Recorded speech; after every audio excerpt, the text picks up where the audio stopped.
मुदस्सिर हरीम के पास आता है। हरीम को आके कहता है कि हरीम, मैं आपको अपनाना चाहता हूँ। जिसको सुनकर हरीम काफ़ी ज़्यादा परेशान और हैरान हो जाती है और कहती है कि शायद आप मेरी पिछली ज़िंदगी के बारे में वाकिफ़ नहीं हैं। आप नहीं जानते कि मेरे क्या हालात थे और मैं किन मुश्किलों से गुज़री हूँ और लोग मुझे बहुत ज़्यादा गलत समझते हैं।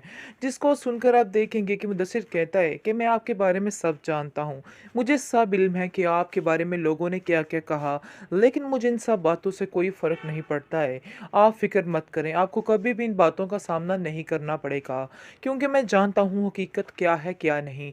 वो फ़ाइज़ ही था जिसने आपकी बातों का यकीन नहीं किया, बल्कि हमेशा आपको गलत ही समझा है, लेकिन मैं ऐसा कभी नहीं करने वाला हूँ।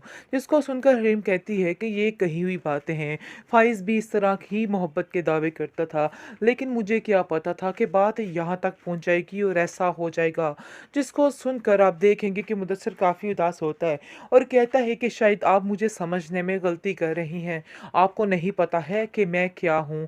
आप मुझे फ़ाइज़ के साथ कैसे मिला सकती हैं? कैसे मेरी बात का यकीन नहीं कर सकती हैं? ख़ैर, आप देखेंगे कि बहुत ज़्यादा हरीम जो है वो हैरान है कि आखिर मैं इस बात का क्या जवाब दूँ?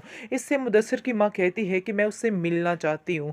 जिसको सुनकर हरीम उनसे कहती है कि मैं उनसे मिलूँगी और ज़रूर मिलूँगी।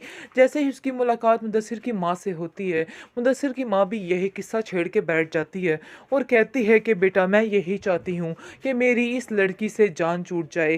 पहले मैंने अपने हाथों से ही इस लड़की से शादी की थी, लेकिन अब मेरा बिल्कुल भी दिल नहीं है, क्योंकि अब इस लड़की ने मेरा जीना मुहाल कर रखा है। तुमने उसका रवैया तो देख ही लिया कि उसका सबके साथ रवैया कैसा है। क्या तुम मुझे जाती दफ़ा एक खुशी नहीं दे सकती हो? तुम नहीं जानती कि मैं चंद दिनों की मेहमान हूँ, क्योंकि मुझे एक खुशी मिल जाएगी तो मैं सुकून से मर सकूँगी, ताकि मेरा मुदस्सिर जो है वो सुकून में हो।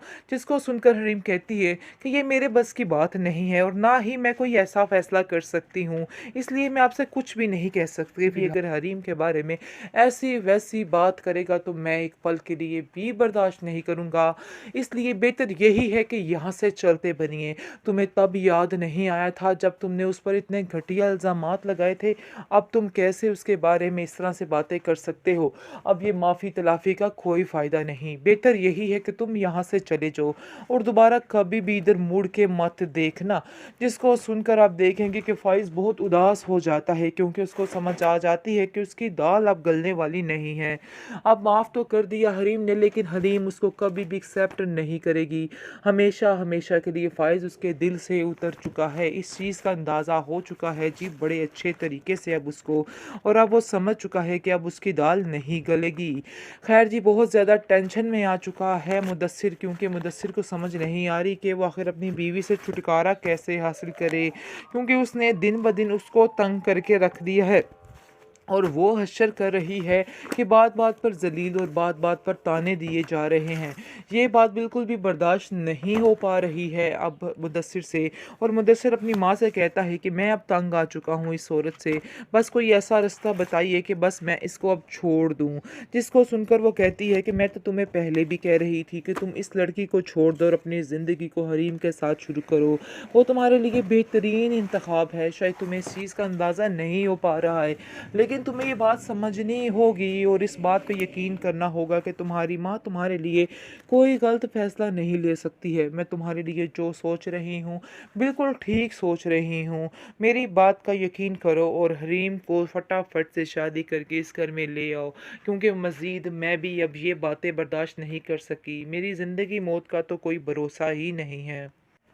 फ़ाइज़ की आँखें जब पूरे तरीके से खुल जाती हैं, तो वो बहुत ज़्यादा पछताता है, लेकिन अब पछतावे के अलावा इसके अलावा कुछ भी इसके पास नहीं रह गया है। आप देखेंगे कि वो बहुत ज़्यादा रोता है और अपनी माँ से कहता है कि आखिर आपने मेरे साथ इतना बड़ा ज़ुल्म कैसे किया? आप माँ होकर इतना बड़ा ज़ुल्म मेरे साथ कैसे कर सकती हैं? मुझे तो यकीन ही नहीं आ रहा कि आखिर आप इस तरह की हरकत भी कर सकती हैं। जिसको सुनकर उसकी माँ कहती है कि बेटा, बस मैं चाहती ही नहीं थी कि वो लड़की इस घर में रहे, और जैसे जिस तरीके से तुमने उसको इस घर में लेके आए, मैं ये बात कभी बर्दाश्त नहीं कर पाती, इसलिए मैंने ये सारे कदम उठाए। लेकिन आप देखेंगे कि फ़ाइज़ अपनी माँ से कहता है, आपने जो किया सो किया, लेकिन मेरी ज़िंदगी तो तबाह बर्बाद करके रख दी। मेरे पास आखिर आपने क्या छोड़ा? मुझे तो आपने बिल्कुल ख़त्म करके रख दिया।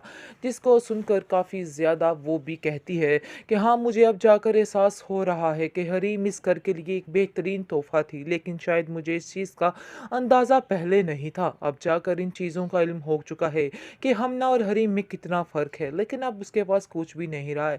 आप देखेंगे कि कहती है कहकशा कि मैं जाकर वहाँ से माफ़ी माँगती हूँ और जाकर कहती हूँ हरीम को कि हम सबको माफ़ कर दे। जैसे ही आप देखेंगे कि वो मुदस्सिर जाता है, मुदस्सिर के घर जाते हैं और क्योंकि हरीम वहाँ ही होती है, उसकी माँ उससे मुदस्सिर की माँ उससे बेहद प्यार करती है, जिसको देखकर बहुत चौंक जाता है फ़ाइज़ और कहता है कि आखिर तुम इधर क्या कर रही हो? जिसको सुनकर आप देखेंगे हरीम कहती है कि आखिर तुम्हारा क्या मतलब बनता है कि तुम मुझसे ये सवाल करो? तुम्हारा कोई हक नहीं है कि तुम इस तरह से मुझसे बात करो। मैं चाहे जो मर्ज़ी करूँ, लेकिन मैं तुमसे इस तरह की अब कोई भी तवक्को नहीं कर सकती कि तुम मेरे ऊपर कोई रौब जमा सकते हो। ख़ैर आप देखेंगे कि वो कहता है कि हम बहुत ज़्यादा शर्मिंदा हैं, तुम हमें माफ़ कर दो। मुझे तो यकीन ही नहीं है कि आखिर कैसे मैंने तुम पे इतने बड़े-बड़े इल्ज़ामात लगा दिए और मैंने तुम्हारी किसी बात का यकीन तक नहीं किया। लेकिन बात ये है जी, वो कहती है हरीम कि अब इन सब बातों का तो कोई फ़ायदा ही नहीं है और बेहतर यही है कि आप लोग यहाँ से चले जाएँ, क्योंकि अब उसकी ढाल बन चुका है मुदस्सिर। और मुदस्सिर कहता है कि अब कोई भी अगर हरीम के बारे में ऐसी-वैसी बात करेगा तो मैं एक पल के लिए भी बर्दाश्त नहीं करूँगा। इसलिए बेहतर यही है कि यहाँ से चलते बनिए। तुम्हें तब याद नहीं आया था जब तुमने उस पर इतने घटिया इल्ज़ामात लगाए थे, अब तुम कैसे उसके बारे में इस तरह से बातें कर सकते हो? अब ये माफ़ी-तलाफ़ी का कोई फ़ायदा नहीं। बेहतर यही है कि तुम यहाँ से चले जाओ और दोबारा कभी भी इधर मुड़ के मत देखना। जिसको सुनकर आप देखेंगे कि फ़ाइज़ बहुत उदास हो जाता है, क्योंकि उसको समझ आ जाती है कि उसकी दाल अब गलने वाली नहीं है। अब माफ़ तो कर दिया हरीम ने, लेकिन हरीम उसको कभी भी एक्सेप्ट नहीं करेगी। हमेशा के लिए फ़ाइज़ उसके दिल से उतर चुका है। इस चीज़ का अंदाज़ा हो चुका है जी बड़े अच्छे तरीके से अब उसको, और अब वो समझ चुका है कि अब उसकी दाल नहीं गलेगी।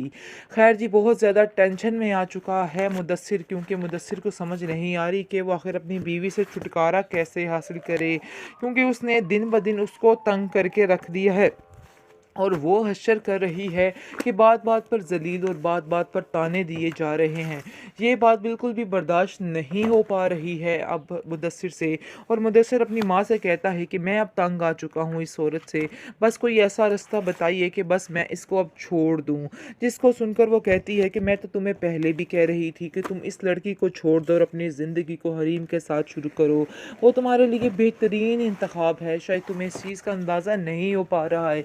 लेकिन तुम्हें ये बात समझनी होगी और इस बात पे यकीन करना होगा कि तुम्हारी माँ तुम्हारे लिए कोई गलत फ़ैसला नहीं ले सकती है। मैं तुम्हारे लिए जो सोच रही हूँ, बिल्कुल ठीक सोच रही हूँ। मेरी बात का यकीन करो और हरीम को फटाफट से शादी करके इस घर में ले आओ, क्योंकि मज़ीद मैं भी अब ये बातें बर्दाश्त नहीं कर सकी। मेरी ज़िंदगी मौत का तो कोई भरोसा ही नहीं है।